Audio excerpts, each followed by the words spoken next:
Tööabikäsi on sotsiaalne ettevõtlus, mis siis tegeleb erivajadustega inimeste tööhõive parandamisega, seda siis kogu Eestis.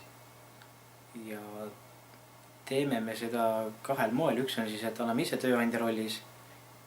Meil on korraga me majutame kuni 50 inimest. Ja suurem eesmärk on meil nüüd töövahendusel, millega me tegeleme praegu, eriti 2013 aasta oleme täielikult sellele pühendunud, et vahendusega tegeleda. Ja selle vahenduse tulemusena me eeldame, et vähemalt 500 erivajadusega inimesel me leiame töö, mis on esimese 3 nädalat umbes on meil kestnud see asi. Ja praeguseks on meil juba olemas 200 töökohta, nii et 500 tundub vägagi reaalne.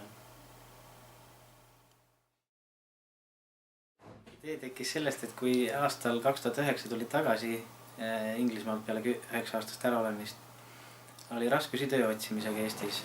Otsisin erinevad organisatsioonid, mis vähegi Eestis on. Need olid paljuski mingi kindla sihtgrupi jaoks. Oli seal vaimupuudega inimeste peale mõeldud, võib-olla natukene ka pimedatele või kurtidele, aga ei olnud ühte tsentraalset, kes kõigiga tegeleks. Ja siis meil tuligi mõte, et teha midagi sellist, mis ei saada ukse taha kedagi. Ja idee iseenesest on võetud paljuski Inglismaa Remploist, kes tegeleb erivajadusega inimeste töövahendusega. Kuna ma ise sain läbi Remploi tööle väga kiiresti 2 nädalaga peale seda, kui ennem olin 2 aastat tööd otsinud, siis oli näha, kui tõhus siuke asi on ja kui hästi võib töötada selline asi, kui ta on aastaid tegutsenud. 2009. aasta lõpupoole, kui endiselt ei olnud töökohta veel, nägin teleris reklaami ajujahi kohta ja panin selle idee sinna kirja paljude muude ideedega. See oli üks, mis läbi läks nendest. Siis panin meeskonna kokku, kellega seda teha, kellega ma arvasin, et see on võimalik teha midagi sellist. Ja nii see asi alguses sai. Ajujahis käisime läbi täispika koolituse, mille käigus saime kontaktid ka Heateo sihtasutusega. Kuna meie algne idee oli teha klassikaline MTÜ, mis nii-öelda otsib rahastust fondidelt, mis iganes heategevuskorras, siis olles käinud Heateos, Heategu leidis, et selline MTÜ vorm on vananenud ja ei ole jätkusuutlik tänapäeval enam. Ja sealt anti meile ka väga häid ideid, et kuidas alustada sotsiaalse ettevõtlusega. Väga kiiresti me reageerisime sellele, nädalaga oli meil kogu meie kontseptsioon muudetud, mis muidugi tuli hästi palju kasuks.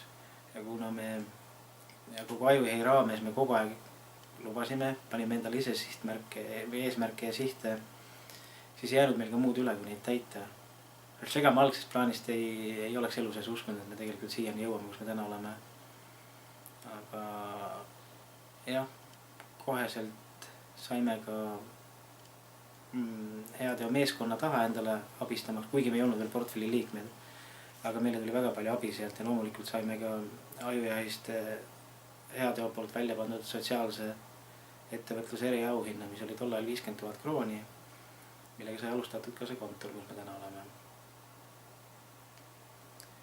Ja sealt siis edasi läks, alustasime me telemarketingiga. Üsna pea tuli meile ka andmesisestus, kuhu kiiresti värbasime 20 inimest. Tänaseks on kogu meie seltskond kasvanud 50 pealiseks juba. Et see on vähem kui 3 aastaga. Ja tänaseks on meie käive kasvanud 25 000 euroni kuus. Mis MTÜ vormis on päris suur käive, see on oma teenitud tulu. Sinna võib lisanduda ka veel projektid, kui me teeme projekte. Sest natukene raske siiski on sotsiaalsel ettevõttel ennast täiesti ilma. Ära me majandame, aga areneda on raske. Arenemiseks on vaja leida lisarahastust.